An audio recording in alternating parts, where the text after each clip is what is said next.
Hi friends, good morning. ఈరోజు ఉత్తరప్రదేశ్లోని అయోధ్యలో రామ మందిరం ఓపెనింగ్ ఉంది మన మోడీ గారి చేతుల మీదుగా. ఇది అందరికి తెలిసిన విషయమే. కానీ ఇంకొక తెలియని విషయం ఏంటంటే, అప్పట్లో 1990లో కోర్టులో కేసులు నడుస్తున్నాయి అన్నమాట. కోర్టులో కేసులు నడుస్తున్నప్పుడు రామ మందిరం కోసము మన విశ్వ హిందూ పరిషత్ అధికారి అశోక్ సింబల్ గారు చాలా డబ్బులు ఖర్చు అవుతున్నాయని చెప్పి కోశాధికారి అయిన పుల్లారెడ్డి గారి దగ్గరికి హైదరాబాద్కి చేరుకున్నారంట.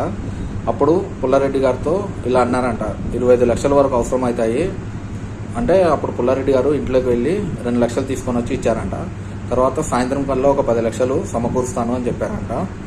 వీలైతే ఇంకా డబ్బులు కావాలంటే నా భార్య నగలు ₹1,00,000 అవుతాయి, అవి కూడా అమ్మేసిస్తాను, నా ఇల్లు ఎర్రమంజిల్లో ఉంది, అది కూడా అమ్మేసిస్తాను అని చెప్పారంట. రామ మందిరం అనేది మన హిందువుల కళ, దానికోసం మనం ఎంత దూరమైనా పోరాడదాము అశోక్ సింబల్ గారు అని పుల్లారెడ్డి గారు ఆ రోజు చెప్పారంట ఈ మాట. కాబట్టి అలాంటి పుణ్య దంపతులను ఈరోజు మనం స్మరించుకుందాము, వారిని గుర్తు తెచ్చుకుందాము. ఈ రామ మందిరం కోసం చాలా కష్టపడ్డారు.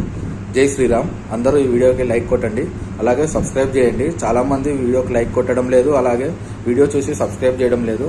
Please like the video and subscribe the channel. Thank you.